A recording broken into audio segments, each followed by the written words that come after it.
If you enjoy my channel, please support me with one like, one subscribe, and one share. The darkest morning. Have you ever woken up and wished you could just stay in bed forever?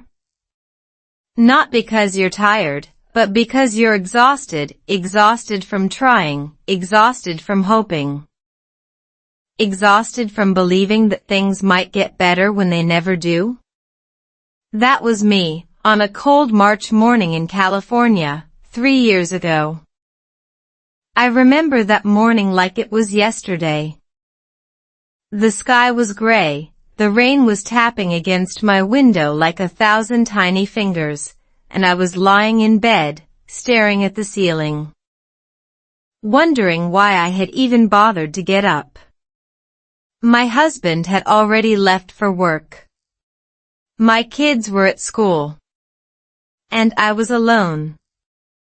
Completely, utterly, achingly alone. I felt like I had been carrying this invisible weight on my shoulders for years, the weight of being different, the weight of not belonging. The weight of constantly feeling like I was failing at everything. My English was still broken. My accent was still thick. I still made mistakes every time I opened my mouth. I still felt like an outsider in my own life. And on that particular morning, something inside me just snapped. I thought, what's the point? Why am I even here? What am I doing in this country, in this life, if I'm never going to feel like I belong? I was ready to give up. Not just on English. Not just on America. On everything. And then, I did something I hadn't done in years. I opened the curtains. And what I saw outside my window made me freeze. My neighbor's house, the one I had barely spoken to because I was too scared of my own English, was covered in the most beautiful pastel colors. Pink, blue, yellow, green. There were eggs hanging from the trees. There was a giant bunny on the lawn. There were flowers everywhere. I had no idea what was happening. I had never celebrated Easter. In my country, we didn't do Easter. We didn't know about bunnies and eggs and pastel colors. All I knew was that my neighbor's house looked like a fairy tale, and for some reason, it made my chest feel lighter. I stood there, frozen, staring at that house, and I felt something I hadn't felt in a very long time. Curiosity. And then, a knock on my door. I opened it to find my neighbor, Sarah, holding a basket of brightly colored eggs. She smiled and said something in English that I barely understood at first. But I caught one word. One word that would change everything. That word was Easter.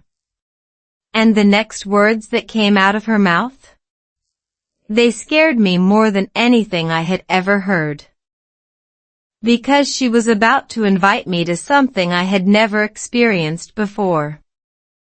And I had no idea how to say yes or no in English without sounding like a complete idiot. That knock on the door would either be the beginning of my hope or the final proof that I didn't belong. I just didn't know which one yet. A stranger's kindness. Have you ever stood frozen in your own doorway, your heart pounding so loudly you were sure the person in front of you could hear it? Your brain frantically searching for the right words while your mouth refused to make a sound? That was me, staring at my neighbor Sarah, holding that beautiful basket of Easter eggs, and feeling like the biggest fool in all of California. She was smiling at me. Waiting. Expecting me to say something. Anything. But my brain had completely shut down. The words were in there somewhere. I had studied them, practiced them, repeated them 1,000 times in my head.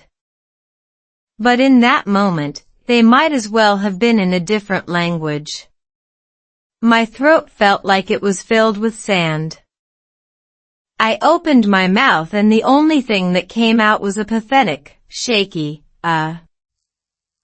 sorry. My English is not. I couldn't even finish the sentence. I was so embarrassed I wanted the ground to open up and swallow me whole. But Sarah didn't laugh. She didn't roll her eyes. She didn't look annoyed or impatient. She just tilted her head slightly, softened her smile, and said, "It's okay. I understand." And then she slowed down. She spoke more clearly. She used simpler words. She said, "Easter. Tomorrow. My house. You and your children. Come. Please." She pointed to herself. "Sarah." She pointed to me. "You." She made a gesture like she was inviting me inside. 4 words. That's all it took. 4 words in slow, simple English that I could actually understand. You and your children. Come. And in that moment, I realized something that would change the way I thought about language forever. English wasn't about perfection. It wasn't about grammar. It wasn't about sounding like a native speaker. It was about connection. And Sarah had just connected with me using the simplest words in the world. I felt tears welling up in my eyes. Not sad tears. Grateful tears. I nodded. I couldn't even speak, and I managed to whisper, "Yes. Thank you. Yes." She smiled even wider, handed me the basket of eggs, and said, "Tomorrow. 9 in the morning. See you." And then she walked back to her house, leaving me standing in my doorway, holding a basket of colorful eggs. Feeling more hope than I had felt in years. I closed the door and just stood there, staring at those eggs. They were so simple. So beautiful. So hopeful. I didn't know what Easter was. I didn't know why there were eggs and bunnies and pastel colors. I didn't know anything about this holiday. But I knew one thing: someone had seen me. Someone had reached out. Someone had spoken to me in a way that I could understand, even with my broken English. And that was enough to make me want to try again. That was enough to make me believe that maybe, just maybe, things could get better. But here's the thing about hope. It's fragile. It's delicate. And the next day, when I actually showed up at Sarah's house, I was about to learn the hard way that hope doesn't always look like what you expect. The empty basket. Have you ever tried so hard to hide your pain that you forgot you were even feeling it? You smile, you nod, you say "I'm fine" so many times that you almost believe it yourself. And then something small, a colorful egg, a child's laugh. A simple question shatters everything and reveals the emptiness you've been carrying all along. That's exactly what happened to me the morning of Easter. I woke up early that day. The sun was shining, the birds were singing, and my children were bouncing with excitement. "Mommy. Mommy. What are we doing today?" Are we going to the egg hunt? Do we have Easter baskets? What's an Easter basket? I froze. I had no idea what an Easter basket was. I had never celebrated this holiday. I had no colorful eggs, no candy, no decorations, no traditions. I had nothing. And my children, my beautiful innocent children, were looking at me with those hopeful eyes, expecting me to have all the answers. I felt my heart sink into my stomach. I had been so focused on just surviving that I had completely forgotten to prepare. I didn't even know what to buy. I didn't know what to say. I didn't know anything about this holiday that seemed so important to every American family. I scrambled to the kitchen, opened my cabinets, and found nothing. No baskets. No candy. No eggs. Just empty shelves that seemed to mock my failure. My daughter walked in and asked, "Mommy, do we have Easter eggs?" And I wanted to cry. I wanted to scream. I wanted to tell her that we had nothing because I was nothing, because I didn't belong here. Because I was a failure of a mother who couldn't even give her children a simple holiday. But I couldn't say that. So I smiled, that fake, painful smile that I had perfected over the years, and said, "Not yet, sweetheart. But we will." I had no idea how I was going to keep that promise. I didn't have money to buy fancy baskets. I didn't know where to find eggs. I didn't even know what kind of candy to buy. And worst of all, I didn't know how to explain to my children that we were different. That we didn't belong. That we had nothing. I felt the weight of my failure crushing me. In my culture, we had our own holidays. We had our own traditions. We had our own ways of celebrating. But here, in America, everything was different. Everything reminded me that I was an outsider. That I didn't know the rules. That I was failing my children because I couldn't give them a normal American childhood. I sat down on the kitchen floor, surrounded by empty cabinets, and I started to cry. And then, just as I was about to give up completely, there was another knock on my door. I didn't want to answer it. I didn't want anyone to see me like this. But the knocking continued. Persistent. Gentle. Kind. I wiped my tears, took a deep breath, and opened the door.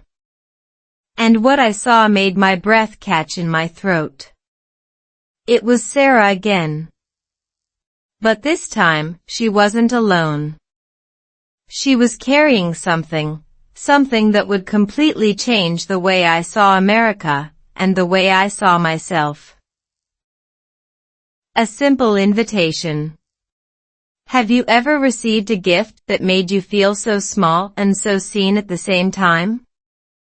Like the person handing it to you could see right through your walls, your lies, your fake smiles, and they decided to help you anyway? That's exactly what happened when I opened my door and saw Sarah standing there with her family, carrying baskets full of hope. Sarah wasn't alone. Behind her stood her husband, Mark, and their 2 children, a boy and a girl, both holding colorful Easter baskets overflowing with plastic eggs, candy, and little toys. And in Sarah's hands was something even more precious. Another basket. A beautiful pink one with a ribbon on top. She held it out to me and said, "This is for your children." I stared at that basket like it was made of gold. I couldn't speak. I couldn't move. I just stood there, frozen, tears streaming down my face. Sarah's smile softened, and she said, "I remember my first Easter away from my family. It was so hard. I felt so alone. So I know. I know how you feel." And then she did something that broke me completely. She hugged me. A real hug. The kind of hug that says, "I see you. I hear you. And you are not alone." I cried into her shoulder like a child. All the pain, all the loneliness, all the exhaustion of trying to be someone I wasn't, it all came pouring out. And Sarah just held me. She didn't rush me. She didn't tell me to stop crying. She just held me and whispered, "You're okay. You're going to be okay." When I finally pulled away, I looked at her and asked the question that had been burning in my heart. Why? Why are you doing this for me? We barely know each other. Sarah looked at me with those kind eyes and said something I will never forget. She said, "Because someone did this for me once. And it changed my life. And I promised myself that I would do the same for someone else." In that moment, I realized that America wasn't just about the big things, the freedom, the opportunities, the American dream. It was about these small, simple, beautiful moments of connection. It was about a neighbor who saw a struggling immigrant mom and decided to be kind. It was about a basket of eggs that represented so much more than candy and toys. It was about hope. Sarah invited us to join her family for Easter lunch. She said there would be food, games, and an egg hunt for the children. My kids were jumping up and down with excitement. And I was terrified. Because I knew that going to this Easter celebration would mean speaking English. A lot of English. With people I didn't know. In a culture I didn't understand. I wanted to say yes. I wanted to say no. I wanted to run and hide.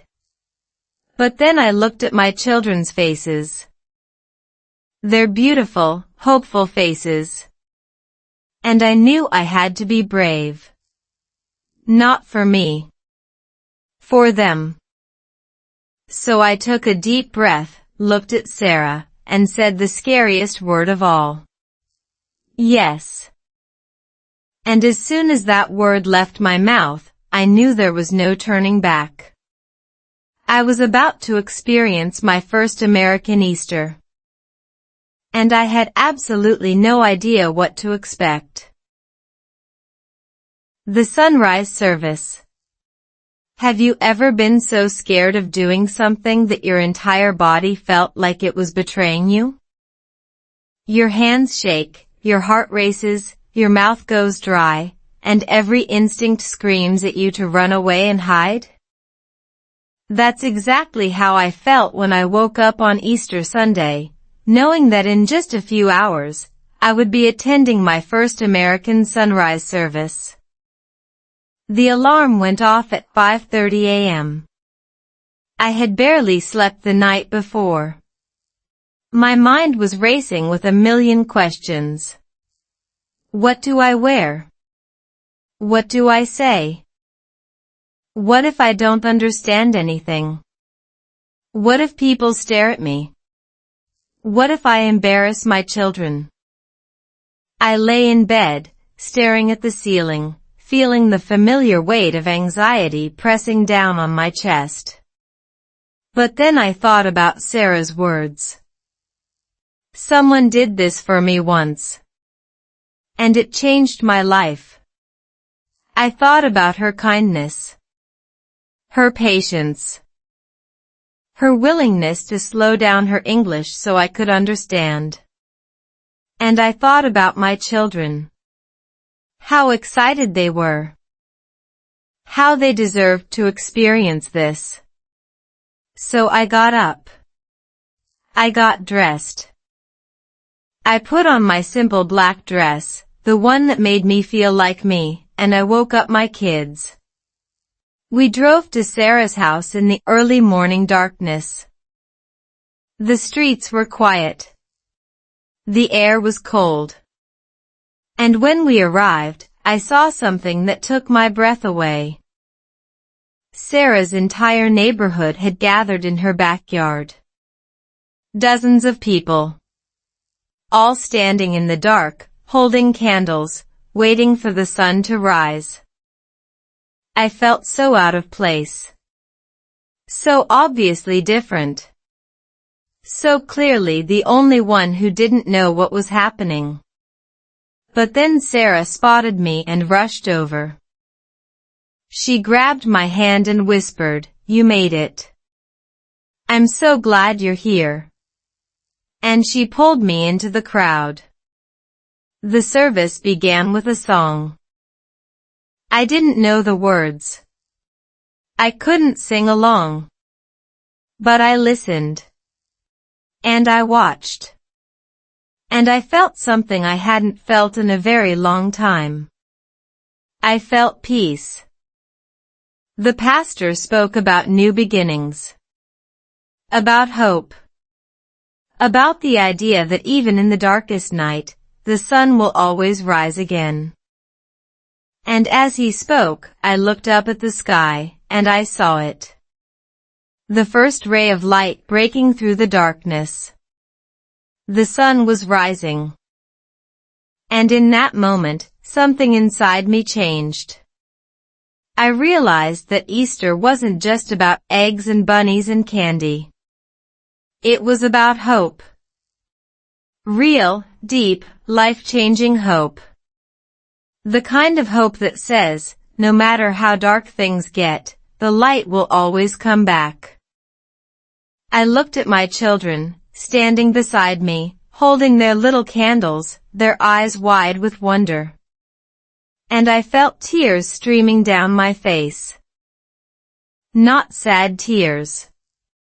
Hopeful tears. Because I finally understood that I wasn't alone. I had never been alone.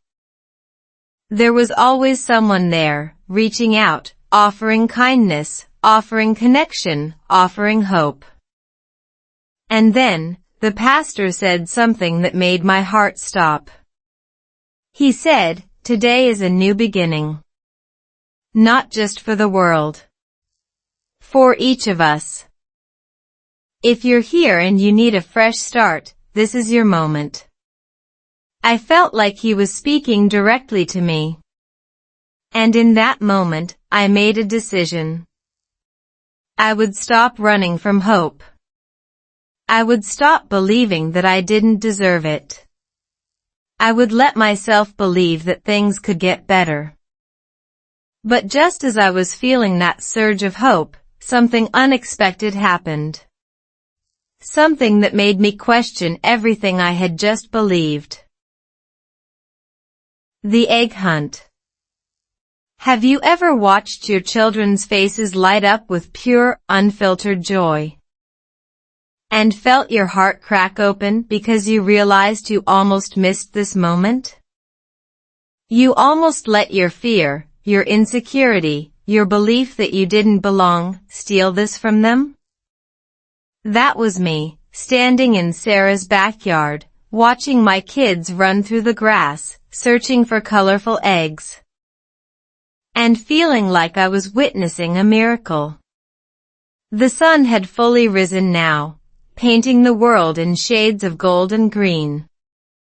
Sarah's backyard was transformed into a wonderland. Hundreds of plastic eggs were scattered everywhere, hidden under bushes, tucked behind flower pots, dangling from tree branches. And my children, my beautiful children who had never experienced an Easter egg hunt before, were absolutely losing their minds with excitement. My daughter grabbed my hand and screamed, "Mommy! There are eggs everywhere. Can we go? Can we go now?" I nodded, barely able to speak through the lump in my throat. And off they ran. I watched them zigzag across the lawn, their little hands grabbing eggs, their laughter filling the air. Sarah's children were showing them how to find the hidden ones, pointing and giggling together. And for the first time in years, I felt like everything was going to be okay. But then, something unexpected happened. Another mother walked up to me. She was tall, blonde, and wearing a beautiful pastel dress. She smiled and said, "Hi. I'm Jennifer. I don't think we've met. Are you new to the neighborhood?" And my brain immediately went into panic mode. New? I had been living in this neighborhood for 3 years. 3 years. But Jennifer didn't know that. Because I had been hiding. I had been staying inside. I had been too scared to meet my neighbors, too scared to introduce myself, too scared to exist. And in that moment, I realized something painfully obvious. The only reason I felt like an outsider was because I had been acting like one. I had been hiding from the world, and then wondering why the world didn't see me. I took a deep breath, and I said something that terrified me. I said, "I'm not new. I've lived here for 3 years. But this is my first Easter. And my first time really meeting everyone." Jennifer's eyes widened. She looked at me, really looked at me, and said, "3 years?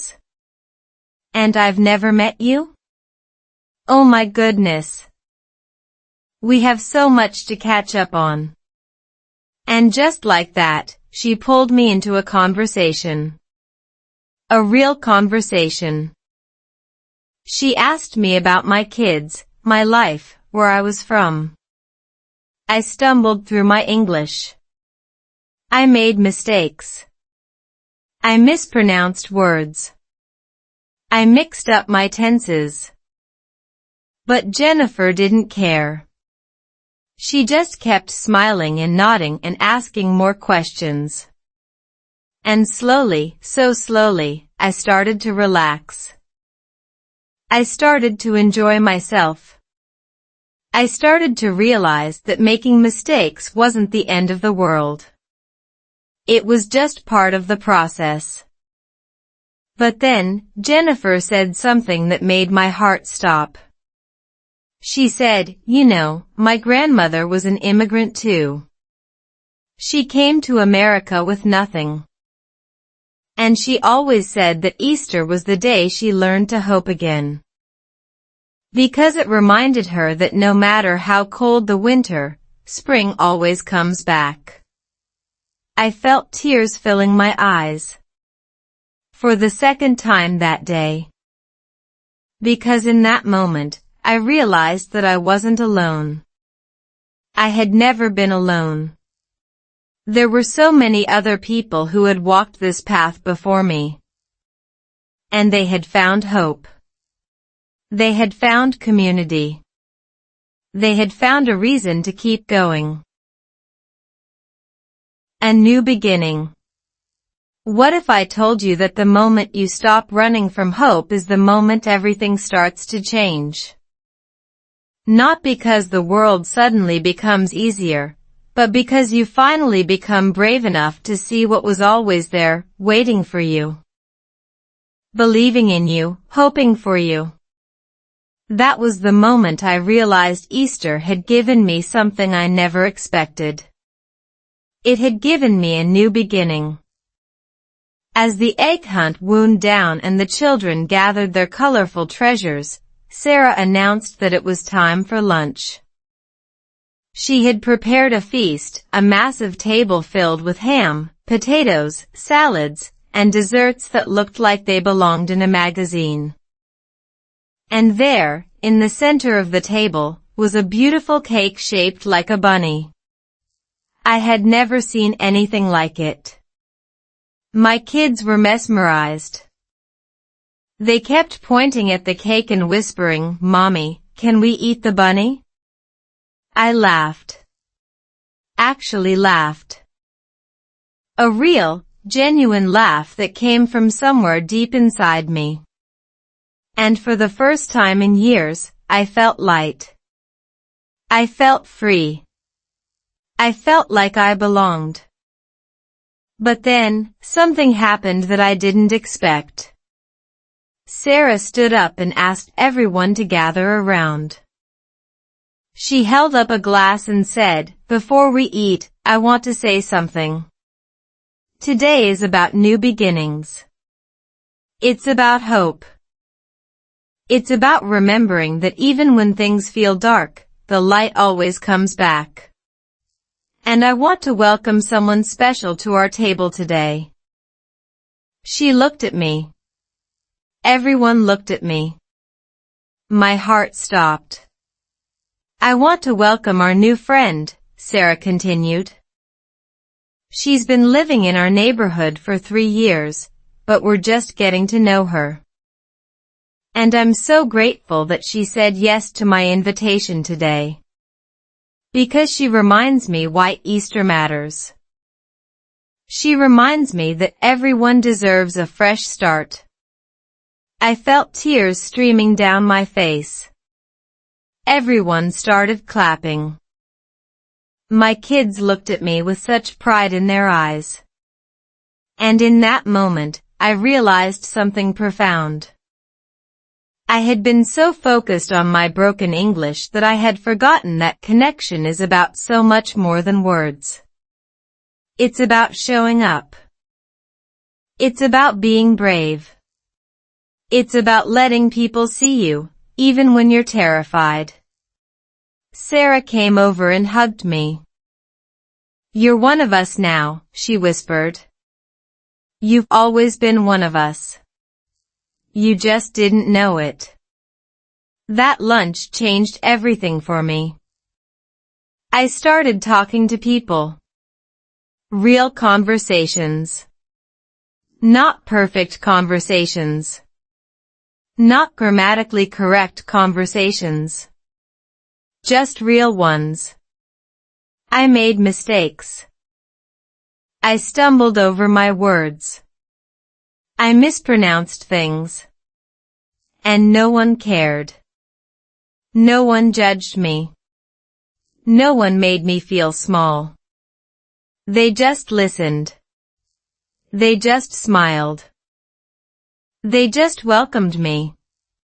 And for the first time in 3 years, I felt like I had a community. I felt like I had a place. I felt like I had hope. But the biggest surprise of all came at the end of the day. When my daughter tugged on my sleeve and asked me a question that would stay with me forever. A question that would remind me why hope is always worth holding on to. Learning to believe again. What if the person who taught you the most important lesson about hope was only 6 years old? What if all the answers you'd been searching for, all the wisdom you'd been chasing, had been right in front of you the whole time? Wrapped in the innocent curiosity of a child who just wanted to understand? That's exactly what happened when my daughter asked me the question that would change everything. It was the end of the Easter celebration. The sun was beginning to set, painting the sky in shades of pink and orange. My children were exhausted, covered in grass stains, clutching their baskets of eggs like they were treasures from a pirate ship. We were sitting in the car, about to drive home, when my daughter tugged on my sleeve and asked, "Mommy, are you happy now?" I froze. The question was so simple, so innocent, and yet it cut through me like a knife. Was I happy? I had spent so many years surviving, so many years just trying to get through each day, that I had completely forgotten to ask myself that question. I had been so focused on my broken English, my cultural differences, my feelings of not belonging, that I had lost sight of the one thing that actually mattered. My happiness. I looked at my daughter, her big brown eyes filled with genuine concern, and I realized that she had been watching me all along. She had seen my struggle. She had felt my pain. She had witnessed my despair. And now, she was asking me the question I had been too afraid to ask myself. I took a deep breath, and I told her the truth. I said, "No, baby. I wasn't happy before. But I think I'm starting to be." And then I told her something that I had never told anyone before. I told her that I had been afraid. Afraid that I would never be good enough, never speak English well enough, never fit in enough. Afraid that I would always be an outsider. Afraid that I would fail her. She listened quietly, and then she said something that made my heart explode. She said, "But Mommy, you're the best mommy in the whole world. And your English is beautiful. I don't care if you make mistakes. I just like hearing your voice." In that moment, I realized that I had been looking for hope in all the wrong places. I had been looking for it in perfect English, in fitting in being like everyone else. But hope wasn't there. Hope was in the love of my children. Hope was in the kindness of a neighbor. Hope was in the simple act of showing up, even when you're scared. I started crying, but this time, they were tears of joy. Because for the first time in 3 years, I believed that things could get better. I believed that I could learn English. I believed that I could belong. I believed that I had a future in this country. But believing was only the first step. The next step was action. I promised myself that I would start small. I would learn one new English word every day. I would practice speaking to one new person every week. I would stop being afraid of making mistakes. I would stop hiding from the world. And slowly, day by day, I would rebuild my hope. But there was one more lesson I needed to learn. One more surprise that Easter had in store for me. And it came from the most unexpected place of all. From feeling lost to finding hope. Have you ever felt like you were standing at the edge of a cliff, staring into the abyss, wondering if you had the courage to jump? Not because you wanted to fall, but because you desperately wanted to fly? That's exactly how I felt after that Easter Sunday. I had tasted hope for the first time in years. And now I had to decide, would I let it grow, or would I let fear snuff it out? That night, after the Easter celebration, I couldn't sleep.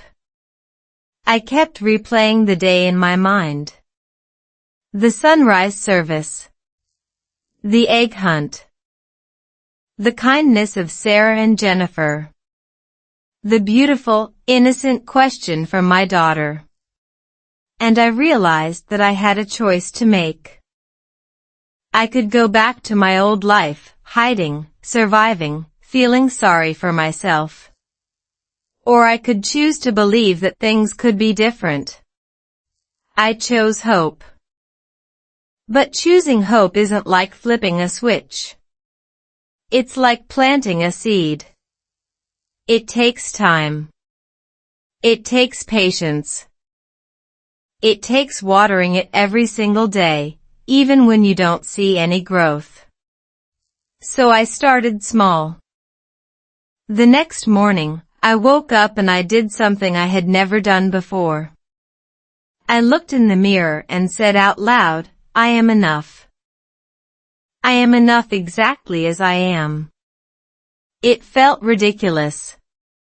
My accent was thick. My grammar was broken. But I said it anyway. And then I said it again. And again. And again. I started learning English differently. I stopped treating it like a punishment and started treating it like a gift. I read children's books to my kids in English, and when I made mistakes, we laughed about it together. I started watching TV shows with subtitles and pausing to repeat the sentences out loud. I started writing in a journal, not perfect English, just real English. The words that were in my heart, even if they came out messy. The psychologists call this neuroplasticity. It's the brain's ability to rewire itself, to form new connections, to learn new things at any age. And I was proving it to myself every single day. Slowly, my English got better. Not perfect, but better. And more importantly, I stopped caring about being perfect. I started caring about being heard. About connecting. About sharing my story. One day, I walked into a coffee shop and ordered my coffee without rehearsing the sentence 100 times in my head. I just said, "Hi. I'd like a latte, please." The barista smiled and said, "Coming right up." And we had a conversation. A real, normal, easy conversation. And I realized that my English didn't need to be perfect to be understood. It just needed to be brave. It just needed to be me. But the biggest test of my new hope was yet to come. It came in the form of an invitation that would challenge everything I had just learned and force me to step into a version of myself I had never met before. And it all started with a simple question from Sarah. A question that terrified me more than anything else. Hope always exists. Have you ever looked back at your life and realized that the darkest moments were actually the ones that shaped you the most? That the pain you thought would destroy you was actually preparing you for something beautiful? That's exactly what I realized 1 year after my first Easter in America, standing in my own backyard, hosting my own Easter celebration. And feeling like I had finally come home. It was Easter Sunday, 1 year later. The sun was shining, the birds were singing, and my backyard was filled with the sound of children's laughter. My children. Sarah's children. Jennifer's children. A dozen little faces, running through the grass, searching for colorful eggs that I had hidden myself. I stood on my porch, watching the chaos, and I felt tears streaming down my face. But this time, they weren't tears of sadness. They were tears of overwhelming, heart-bursting joy. Because I had done it. I had created my own Easter tradition. I had invited my neighbors. I had cooked a feast. I had decorated my house with pastel colors and flowers and bunnies. And most importantly, I had given my children the childhood I had always wanted them to have. My husband came up behind me and wrapped his arms around me. "Look at what you've done," he whispered. Look at what you've created. And I realized that this was my American dream. Not the big, flashy dream of wealth and success. The small, beautiful dream of belonging. Of community. Of hope. Sarah walked over and handed me a cup of coffee. You know, she said, I remember when you couldn't even say hello without shaking. And look at you now. You're hosting Easter. You're speaking English. You're living your life. I laughed. My English is still not perfect, I said. I still make mistakes every day. And Sarah looked at me with those kind eyes and said, that's the thing about hope. It doesn't require perfection. It just requires showing up. And you, my friend, have shown up in ways that inspire everyone around you. In that moment, I realized that hope isn't something you find. It's something you create. It's something you build, one small step at a time. It's something you choose, even when it's easier to give up. It's something you share, because hope only grows when it's given away. I looked at my children, laughing and playing with their friends. I looked at my husband, who had loved me through all my struggles. I looked at Sarah, who had reached out to a stranger and changed her life. And I knew, with absolute certainty, that hope had always been there. It had been waiting for me. It had been waiting for me to stop running, stop hiding, stop believing I wasn't good enough. And the moment I chose to believe, the moment I chose to show up, everything changed. Easter taught me that. Easter taught me that no matter how dark the winter, spring always comes back. No matter how broken you feel, you can always start again. No matter how lost you are, hope is always waiting for you. You just have to be brave enough to reach out and grab it. That's the message I want to leave with you today. If you're struggling with English, struggling with fitting in, struggling with feeling like you don't belong, please hear me. You are enough. Your accent is not a flaw. Your mistakes are not failures. Your differences are not weaknesses. They are proof that you are brave enough to try. And that is the most beautiful thing in the world. So keep trying. Keep showing up. Keep hoping. Because hope always exists. Always.